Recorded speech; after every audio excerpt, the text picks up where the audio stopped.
ఉత్కంఠభరితమైన మధుబాబు గారి socio crime thriller సిరీస్లో వెట్టి 44వ భాగం. ఒకే ఒక కరెంటు బల్బ్ గుడ్డిగా వెలుగుతున్నది షెడ్ లోపల. నేలను తడిమి ఒక లావుపాటి రాయిని అందుకున్నాడతను.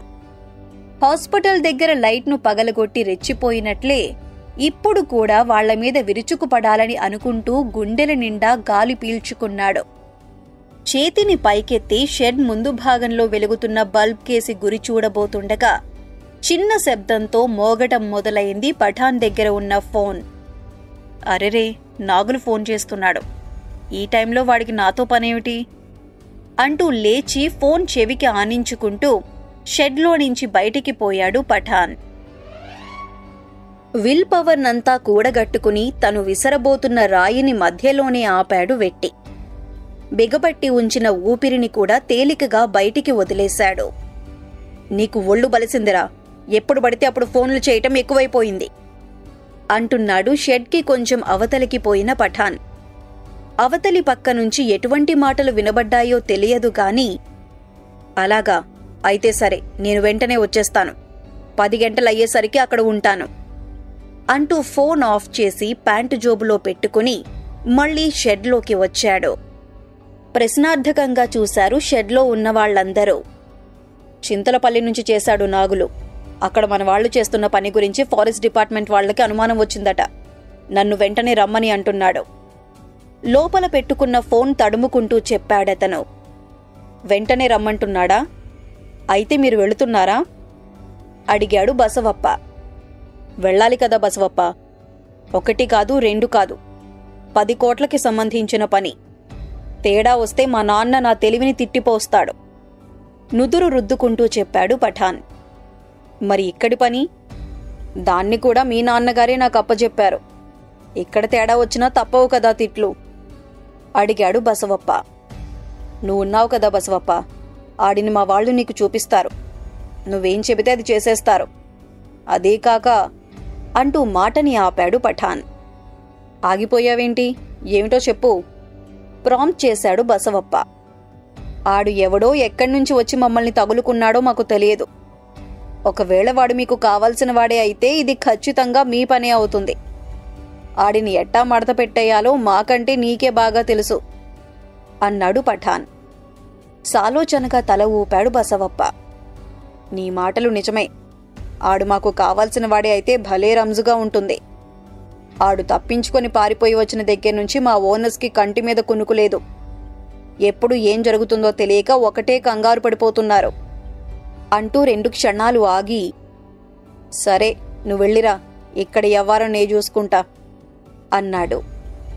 అరే, జాగ్రత్తగా ఉండండి, ఆడిని దూరంలో ఉండగానే బసవప్పకి చూపించండి అంటూ షెడ్లో నుంచి మెయిన్ రోడ్డు మీదికి పోయాడు పఠాన్. చిన్నసారు జీప్ కార్ని తీసుకుపోతే మన పరిస్థితి ఏంటి? అతను ఏం చేయబోతున్నాడో అర్థమై అనుమానంగా అడిగాడు ఒక దృఢకాయుడు. మరేం పర్వాలేదు, పని పూర్తయిన తర్వాత ఆలోచిద్దాం. అంతగా అయితే బాజిరెడ్డి సారుకు ఫోన్ చేసి ఇంకో కారు తెప్పించుకుందాం. పని పూర్తవటం ముఖ్యం. సిమెంట్ బెంచ్ వెనుక ఉన్న గోడకు చేరగిలబడుతూ అన్నాడు బసవప్ప. పరుగులాంటి నడకతో వెళ్లాడు కాబోలు. 20 సెకండ్లలో రోడ్డుకు చేరుకొని వెహికల్ని స్టార్ట్ చేశాడు పఠాన్. దట్టంగా ఎదిగి ఉన్న పొదల్లో చేరి అప్పుడప్పుడు కీచుధ్వనులు చేస్తున్నాయి రకరకాల పురుగులు. ఆ చప్పుడు తప్ప మరే విధమైన శబ్దమూ వినిపించని ఆ వేకువ సమయంలో చాలా పెద్దగా వినవచ్చింది ఆ వెహికల్ కదిలి వేగంగా వెళ్లిపోతున్న చప్పుడు. మేము రోడ్డు మీదకి పోయి నిలబడతాం. వాడు వస్తున్న సద్దు చెవుల పడగానే వచ్చి చెబుతాం అంటూ వెంటనే రోడ్డు మీదికి బయలుదేరారు షెడ్లో నిలబడిన వారిలో ఒక 4. 1 నుంచి 100 వరకు మనసులోనే లెక్కబెట్టి వాళ్లు దూరంగా వెళ్లిపోయారని నిశ్చయం కాగానే సిద్ధంగా పట్టుకుని ఉన్న రాయిని బలంగా విసిరాడు వెట్టి. ఫట్మన్ పగిలిపోయింది గుడ్డిగా వెలుగుతున్న బల్బ్. అప్పటి వరకు ఎంతో కొంత వెలుగుతో నిండి ఉన్న ఆ ప్రదేశం ఒక్కసారిగా చీకటిమయమైపోయింది. ఏంట్రా, ఏంటది? ఏవైంది లైట్కి? కంగారుగా అడుగుతూ సిమెంట్ బెంచ్ మీద నుంచి లేచాడు బసవప్ప. లేళ్ల మంద మీద దూకే అడవి జంతువు మాదిరి అతివేగంగా పోయి షెడ్లో అడుగుపెట్టాడు వెట్టి.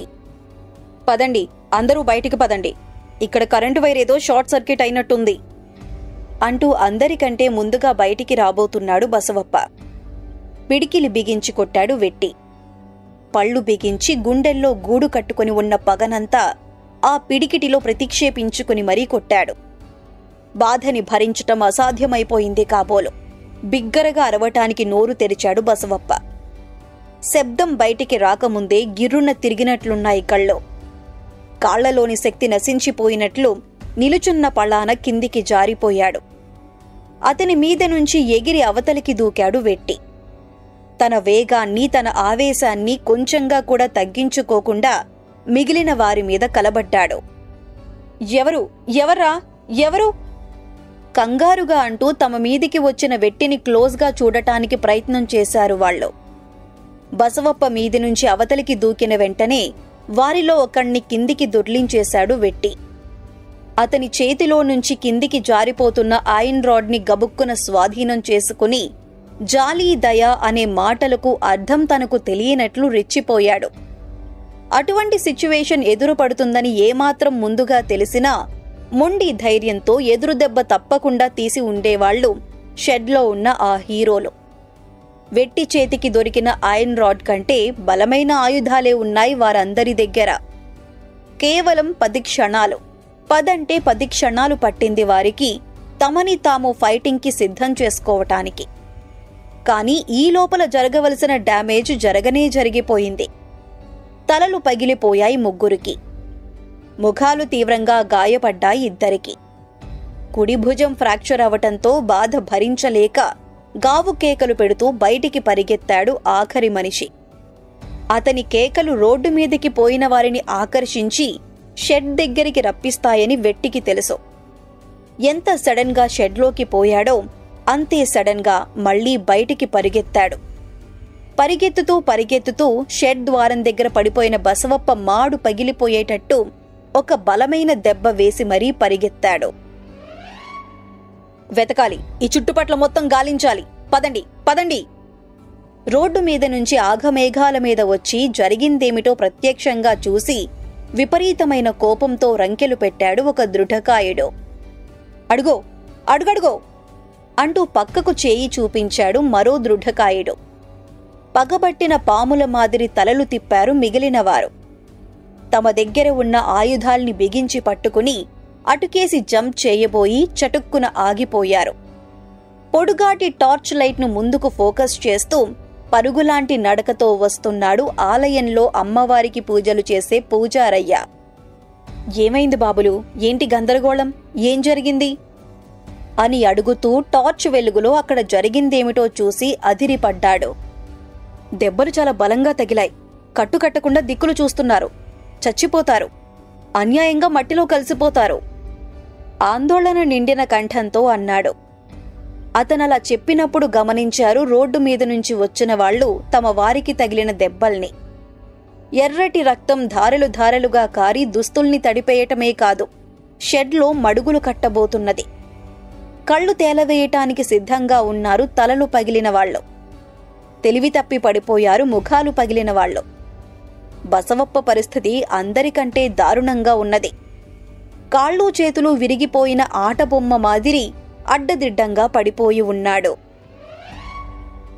ఏంట్రా, ఏం మాట్లాడుతున్నావు? తలలు పగలటమేందిరా? ఏమైంది మీరు వెళ్లిన పని? అయోమయం, అహంకారం, అమితమైన కోపం కలగలిసిన కంఠంతో బిగ్గరగా అరిచాడు బాజిరెడ్డి. తాము రోడ్డు మీదికి పోయిన దగ్గర్నుంచి మొదలుపెట్టి మళ్లీ షెడ్ దగ్గరికి వచ్చిన సంగతి వరకు వివరంగా చెప్పాడు ఆ దృఢకాయుడు. బసవప్ప ముఖం మీద నీళ్లు బకెట్తో పోసినా కూడా తెలివి రావటం లేదు. తూలిపోతున్నారు మన వాళ్లందరూ. భుజం విరిగిన వాడి గోల భరించటం చేత కావటం లేదు. అర్జెంటుగా హాస్పిటల్కి తీసుకువెళ్లాలి, లేకపోతే 3-4 చచ్చిపోవటం ఖాయం. తన నిర్ణయాన్ని తెలియజేశాడు. వాడెవడో చూశారా? వాడే చప్పుడు చేయకుండా వచ్చి మీ బుర్రలు పగలగొట్టాడా? అడిగాడు బాజిరెడ్డి. కటిక చీకటి, షెడ్లో లైట్ పగిలిపోయింది. వాడెవరో ఎవరికీ తెలియదు అన్నాడా అనుచరుడు. వాడేరా, తప్పకుండా వాడే. మీరొక పని చేయండి, తెల్లారింది కదా, వాడు గుడి దగ్గరికి రాగానే కమ్ముకుని నరికి పారేయండి. తర్వాత జరగాల్సింది నేను చూసుకుంటాను పట్టుదలగా అన్నాడు బాజిరెడ్డి. అయ్యా సారు, ఈ లోపల వీళ్ళందరూ గుటుక్కుమంటారు, ఒక్కళ్ళు కూడా మనకి దక్కరు కంగారుగా అన్నాడా మనిషి. అంతమంది ఉండి కూడా ఒక్కడిని పడగొట్టలేకపోయారంటే మిమ్మల్ని చింతపరికలతో బాధించాల్సిందే, బుద్ధిలేని గాడిదలు, దున్నపోతులు కచ్చగా అన్నాడు బాజిరెడ్డి. ఇంతమందిని కొట్టడం ఒక్కడి వల్ల జరిగే పని కాదు సారు, కనీసం నలుగురైనా వచ్చి ఉంటారు అన్నాడతను. నువ్వు చూసావా? లేదు సారు, భుజం విరిగినోడు చెబుతున్నాడు. ఆడు పక్కనున్నోడు ఇద్దరి మీద ఒకేసారి పడ్డాయట దెబ్బలు. ఏడిచాడు, ఎదురు దెబ్బ తీయటం చేతకాక కాకమ్మ కథలు చెబుతున్నాడు అన్నాడు బాజిరెడ్డి.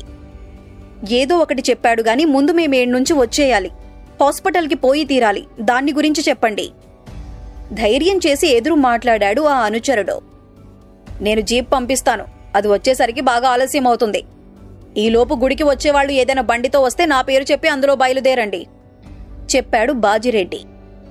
చేతిలో ఉన్న తన ఫోన్ విసురుగా ఎదుటి ఉన్న టేబుల్ మీదికి విసిరి విసవిస ఆ గదిలో నుంచి బయటికి వచ్చాడు బాజిరెడ్డి. ఆ బిల్డింగ్ ముందు భాగంలో ఉన్న హాల్ వంటి పెద్ద గదిలో ఒక సోఫాలో పడుకొని గురక పెడుతున్నాడు అతని డ్రైవర్. వేగంగా పోయి అతని భుజం మీద చాచిపెట్టి కొట్టాడు బాజిరెడ్డి. అదిరిపడి కళ్ళు తెరిచాడు డ్రైవర్. ఏంటి సారు, ఏమైంది అని అడుగుతూ లేచి నిలుచున్నాడు. వాడు ఆ ఊరు పేరులేని సన్నాసి మళ్ళా మన చేతుల్లో నుంచి జారిపోయాడు. గుడి దగ్గరికి పోయిన మన వాళ్లందరి తలలు పగిలిపోయాయట.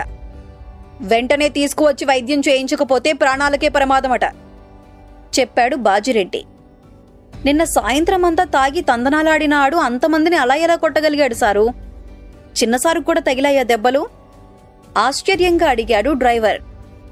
ముందు నువ్వు జీప్ తీసుకొని గుడి దగ్గరికి పోయిరా, మిగిలిన మాటలు ఇప్పుడు కాదు, తర్వాత ఆర్డర్ ఇచ్చాడు బాజిరెడ్డి. నిద్ర కళ్లను నీళ్లతో శుభ్రం కూడా చేసుకోకుండా భవనం ఎదుట నిలబెట్టి ఉంచిన ఒక జీప్ దగ్గరికి పరిగెత్తాడు డ్రైవర్. రేకుల షెడ్కి ఆపోజిట్ దిశలో ఆలయానికి 100 మీటర్ల దూరంలో ఉన్న ఒక చిన్న మండపం వంటి కట్టడం చాటును కూర్చున్నాడు వెట్టి. జనమైతే అతనికి కనిపించే అవకాశం లేదు గాని అప్పుడప్పుడు అతని చెవులకు చేరుతోంది షెడ్ దగ్గర స్టార్ట్ అయిన గందరగోళం. టార్చ్ లైట్ పట్టుకుని వచ్చిన పూజారయ్య మాటల్ని విని తలలు పగిలిన వారికి తమ పంచెల్ని తుండుగుడ్డల్ని చింపి కట్టుకట్టారు రోడ్డు మీద నుంచి వచ్చిన వాళ్లు. బాజిరెడ్డికి ఫోన్ చేశాడు వారిలో ఒకతను. దైవ దర్శనానికి వచ్చిన ఒక భక్తుడిని బతిమాలి అతను ఏ వెహికల్లో వచ్చాడో ఆ వెహికల్ను తీసుకుని తన వారందరితో రోడ్డు మీదికి వెళ్లిపోయాడు. బసవప్ప ముఖం మీద అదే పనిగా నీళ్లు పోసినా అతనిలో కదలిక లేదనే మాట చెవుల పడినప్పుడు చెప్పలేనంతగా సంతోషపడింది వెట్టి హృదయం. కూర్చున్న చోటు నుంచి లేచి నెమ్మదిగా ఆలయం దగ్గరికి బయలుదేరాడు. శివారెడ్డి సారుకు మాట ఇచ్చినట్టు ఆలయం తలుపులు తెరిచి తెరవగానే మొట్టమొదటిగా లోపలికి పోవటం మాత్రం అతనికి చేత కాలేదు. తన వెహికల్ని దృఢకాయలకు అప్పజెప్పిన భక్తుణ్ణి స్వయంగా వెంటబెట్టుకుని తీసుకుపోయాడు పూజారయ్య. అరగంట పడుతుంది ఈ సారు పేరిట పూజ జరిపించటానికి, కుదురుగా కూర్చో, నేనే వచ్చి పిలుస్తాను. గోపురాన్ని దాటి గర్భగుడి దగ్గరికి రాబోతున్న వెట్టిని దూరంలో ఉండగానే ఆపి మరీ చెప్పాడు పూజారయ్య. ఎప్పుడు నిర్మించబడిందో ఎవరికీ తెలియని ఆ చిన్న దేవాలయం చుట్టూ ఒక ప్రదక్షిణం చేశాడు వెట్టి. ఎక్కడ చూసినా పడగలు విప్పి బుసలు కొడుతున్న నాగుపాముల బొమ్మలే ఉన్నాయి. గుడి గోడల మీద చెక్కిన దేవతా శిల్పాల తలల మీద కూడా కనిపిస్తున్నాయి పడగలు. ఎక్కడ్నుంచి వచ్చారు సారు? ఇదే మొదటిమారు రావటమా? ఉన్నట్లుండి ఒక కంఠం వినబడేసరికి ఉలిక్కిపడ్డాడతను. చెప్పా పెట్టకుండా వచ్చి అనవసరంగా బెదరగొట్టినట్టున్నాను, క్షమించాలి సారు. వెంటనే క్షమాపణలు చెప్పుకున్నాడు అతన్ని మాట్లాడించిన మనిషి. 80 సంవత్సరాల వయసుకు ఇంకో 2-3 ఏళ్లు ఎక్కువే ఉంటాయనిపించేటట్లుంది అతని రూపం. ముడతలు పడిపోయి ఉంది ముఖం. చీపురు పుల్లల మాదిరి సన్నగా కనిపిస్తున్నాయి కాళ్ళు చేతులు. నువ్వెవరివి తాత? తన ఉలికిపాటు నుంచి తేరుకుని ఆదరంగా అడిగాడు వెట్టి. 20 సంవత్సరాల క్రితం వరకు ఇక్కడ పూజారిని. కాళ్ళు చేతులు పట్టుతప్పి కళ్ళు కూడా సరిగ్గా కనిపించకపోవటంతో ఉద్యోగం ఊడిపోయింది చెప్పాడా వృద్ధుడు. ప్యాంటు జోబుల్లో చేతులు పెట్టుకుంటూ కనులు చిట్లించి చూశాడు వెట్టి అతని ముఖంలోకి. ఏమిటి సారు, అలా చూస్తున్నావేమిటి? కొంచెం అనీజీగా అటూ ఇటూ కదులుతూ అడిగాడు ఆ మనిషి.